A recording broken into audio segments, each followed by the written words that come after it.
Hey folks, so this is another instance of my partner Liz and I, and actually a couple of other friends, queuing up the same movie at the same time, even though we are not all in the same physical location, and texting each other our thoughts and effectively having a remote movie night. It's kind of become a thing in my life now, and wow, I look forward to eventually being able to have, people in my house again on a more regular basis, and in a wider variety of people. For right now, this is kind of nice. So we watched a movie that I'd actually not even heard of.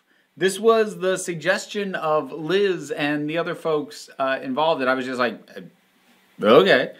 It's called Fast Color.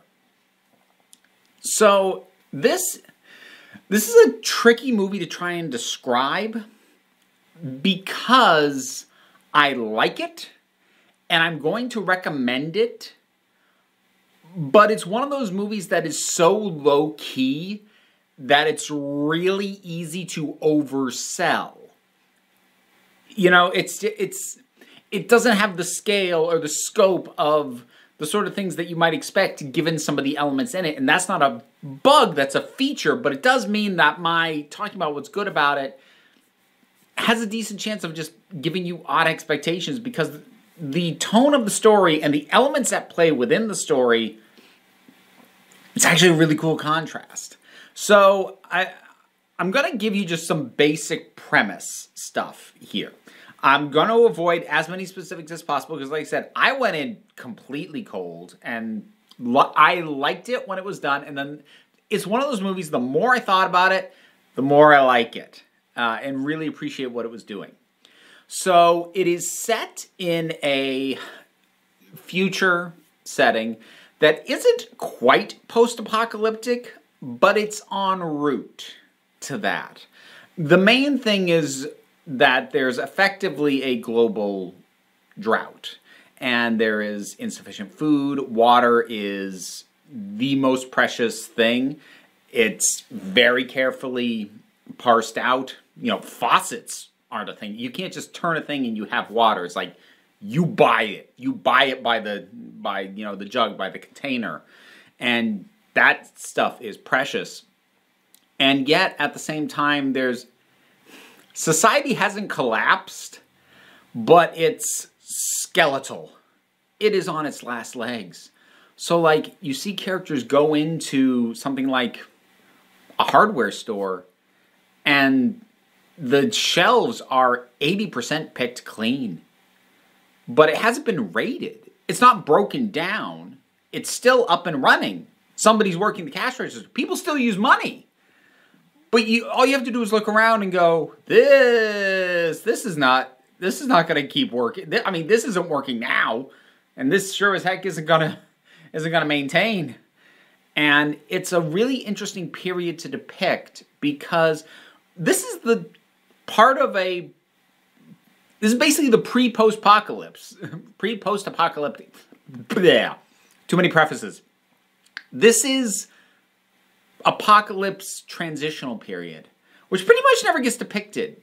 You'll have stories that deal with the end of the world as we know it, the apocalypse, whatever kind of apocalypse it is. You've got a ton of stories post-apocalyptic, and even stories that deal with the apocalypse itself. They either end with it happening, or when it happens, we then jump ahead a bunch so that we can get to whatever the new status quo is.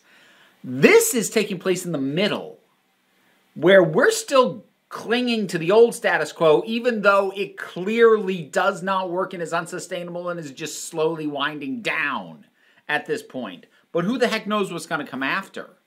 So we're not post all of this stuff, but it's dying.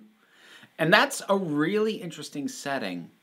And then we have the lead character, who is played by, and I'm going to butcher this, Gugu Mbatha-Raw, who I know from my favorite episode of Black Mirror, which is San Junipero.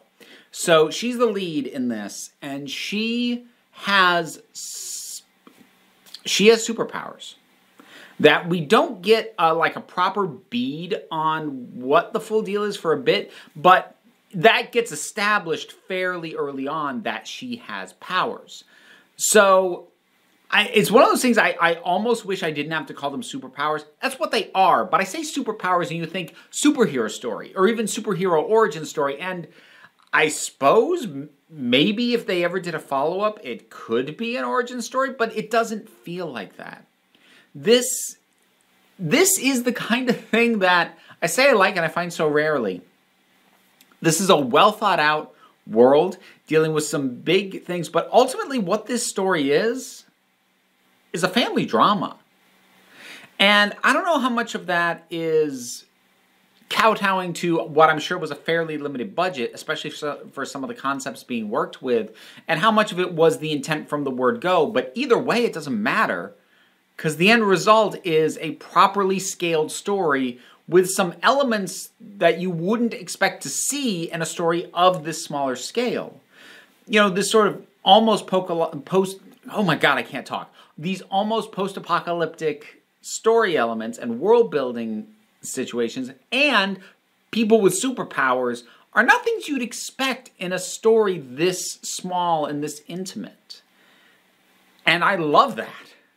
I've said before, I love small stories in a big world. And while this is not as big a world as like when I think of my ideal of that, which is usually something like, say, Blade Runner, the original, but it is still in that vein. This setting and characters with these abilities, you would expect to be telling a bigger story, even on a small budget. You would expect this to be something grander, something more epic, and it's not.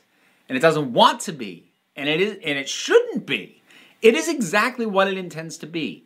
Now, again, what it intends to be is fairly low key.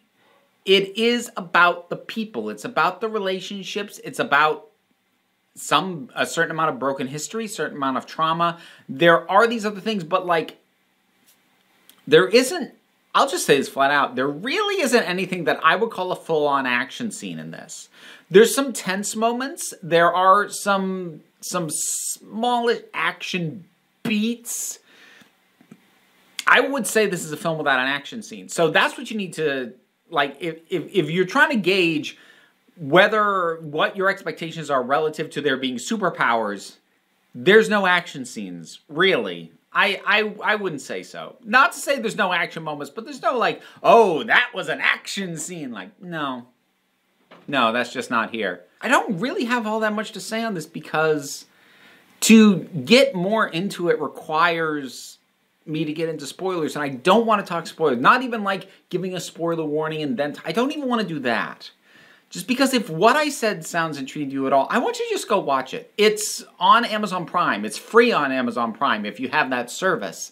And it's rentable through other services as well. It might be on Hulu too, but it's in a couple of places. And if you're like me and you are intrigued by big ideas being used to tell smaller stories, I think this is definitely worth your time. It's not perfect. There are like some nitpicks I have, but I can't explain those nitpicks without getting into spoilers. And they just have to do with some of the performances. I'm a little like, that's fine. Was there a better take? But the main key leads are great. The flow is good. The few instances of effects being used, they're gorgeous. They're gorgeously realized. And probably relatively simple effects, too, end of the day, but like they look great. And again, like very few. Very sparsely used, but used smartly. So that's Fast Color. I would say seek it out. Give it a watch. Again, if what I said sounded interesting to you. If you heard what I've been saying and you're like, that doesn't sound like it's for me, you're probably right.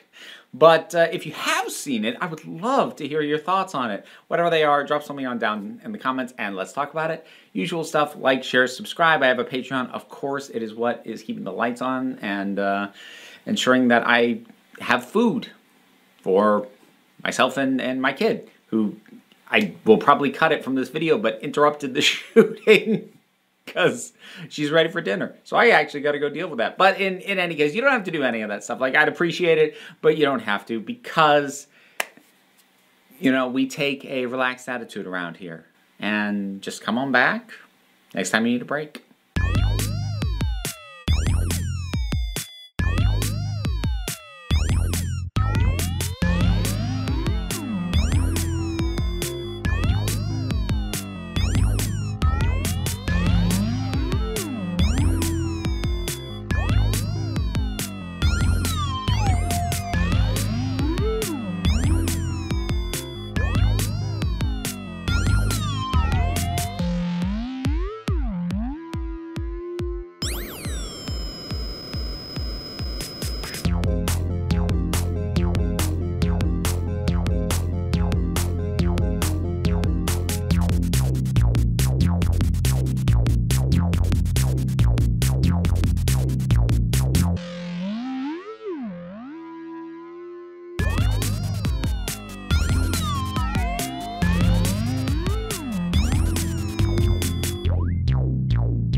What's up?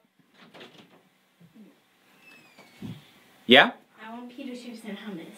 I can't even see you. We were gonna leave for dinner in about 15 minutes. 15 whole minutes? Well, if you let me finish the video I'm shooting, we can leave in 5. Okay. Da da da da da da da da da.